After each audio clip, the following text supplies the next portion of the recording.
ನ್ಯಾಯಾಲಯ ಕಡೆ ಹೋಗತಕ್ಕದ್ದು.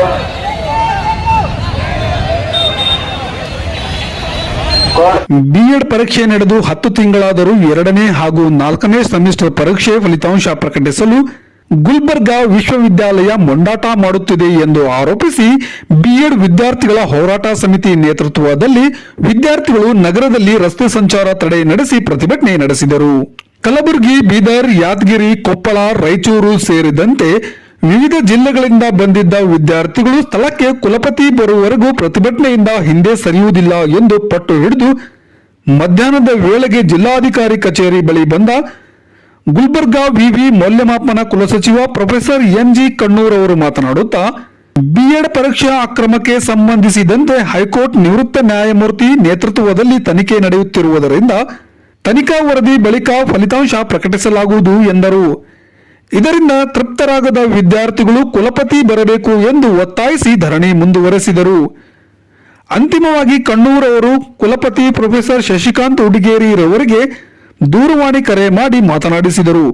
ವಿದ್ಯಾರ್ಥಿಗಳೊಂದಿಗೆ ಮಾತನಾಡಿದ ಕುಲಪತಿ ನವೆಂಬರ್ 6ರಂದು ನಿವೃತ್ತ ನ್ಯಾಯಮೂರ್ತಿರವರು ಗುಲ್ಬರ್ಗಾ ವಿವಿಗೆ ಬರಲಿದ್ದು ಅಂದು ಅವರಿಗೆ ಭೇಟಿ ಮಾಡಿಸುವುದಾಗಿ ಭರವಸೆ ನೀಡಿದರು. ಆ ಬಳಿಕ ವಿದ್ಯಾರ್ಥಿಗಳು ಧರಣಿ ಕೈಬಿಟ್ಟರು. ಬೆಳಗ್ಗೆ ಸರ್ದಾರ್ ವಲ್ಲಭಾಯ್ ಪಟೇಲ್ ವೃತ್ತದಲ್ಲಿ ಸಮಾವೇಶಗೊಂಡ ವಿದ್ಯಾರ್ಥಿಗಳು ವಿಳಂಬ ಮಾಡದೆ ಬಿಎಡ್ ಪರೀಕ್ಷಾ ಫಲಿತಾಂಶ ಪ್ರಕಟಿಸಬೇಕು, ಎಲ್ಲ ಸೆಮಿಸ್ಟರ್ಗಳ ಮೂಲ ಅಂಕಪಟ್ಟಿ ವಿತರಿಸಬೇಕು, ಘಟಿಕೋತ್ಸವ ಪ್ರಮಾಣಪತ್ರ ನೀಡಬೇಕು, ಪರೀಕ್ಷಾ ಶುಲ್ಕ ಕಡಿಮೆ ಮಾಡಬೇಕು ಎಂದು ಒತ್ತಾಯಿಸಿ ಮಾನವ ಸರಪಳಿ ನಿರ್ಮಿಸಿದರು. ಪ್ರತಿಭಟನಾಕಾರರನ್ನು ಉದ್ದೇಶಿಸಿ ಮಾತನಾಡಿದ ಹೋರಾಟ ಸಮಿತಿ ಸಂಚಾಲಕ ತೇಜಸ್ ಆರ್ ಇಬ್ರಾಹಿಂಪುರ್ ಅವರು ಮಾತನಾಡುತ್ತಾ, ಕಳೆದ ಜೂನ್ 15ರಂದು ವಿಶ್ವವಿದ್ಯಾಲಯದ ಕಾರ್ಯಸೌಧ ಮುಂದೆ ಹೋರಾಟ ಮಾಡಿ ಮನವಿ ಪತ್ರ ಸಲ್ಲಿಸಲಾಗಿತ್ತು. ಅಂದು ಕುಲಪತಿ ಹಾಗೂ ಕುಲಸಚಿವರು ತಿಂಗಳ ಒಳಗಾಗಿ ಫಲಿತಾಂಶ ಪ್ರಕಟಿಸುವುದಾಗಿ ಭರವಸೆ ನೀಡಿದರು. ಆದರೆ 5 ತಿಂಗಳು ಕಳೆದರೂ ಫಲಿತಾಂಶ ಪ್ರಕಟಿಸಿಲ್ಲ. ಈಗಾಗಲೇ ಕರ್ನಾಟಕ ಸರ್ಕಾರವು ಶಿಕ್ಷಕರ ಅರ್ಹತಾ ಪರೀಕ್ಷೆ ಅರ್ಜಿ ಸಲ್ಲಿಕೆ ಪ್ರಾರಂಭಿಸಿದ್ದು, ಫಲಿತಾಂಶ ಘೋಷಣೆ ವಿಳಂಬ ನೀತಿಯಿಂದಾಗಿ ಅನರ್ಹ ಶಿಕ್ಷಕರಾಗಿ ಉಳಿದಿದ್ದಾರೆ.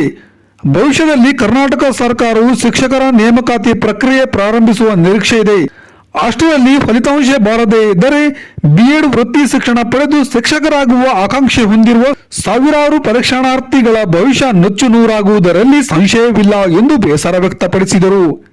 ಈ ಸಂದರ್ಭದಲ್ಲಿ ಹೋರಾಟ ಸಮಿತಿ ಸಂಚಾಲಕರಾದ ಸಂತೋಷ್ ಕುಮಾರ್ ಎಸ್ಪಿ, ರಮೇಶ್ ದೇವ್ಕರ್, ಪ್ರಭಾಕರ್ ಚಿಂಚೋಳಿ, ಅಣವೀರ್ ಗೌಡ ಬಿರಾದರ್, ಗಣೇಶ್ ಜಾಧವ್, ರವಿಚಂದ್ರ, ಪೂಜಾ, ವಿವೇಕ್ ಹಿರೇಮಠ್, ಸಚಿನ್, ವೀರೇಶ್, ಖಾಸಿಂ, ಪ್ರಭಾಕರ್ ಹಾಗೂ ಇನ್ನಿತರ ಸಂದರ್ಭದಲ್ಲಿ ಉಪಸ್ಥಿತರಿದ್ದರು.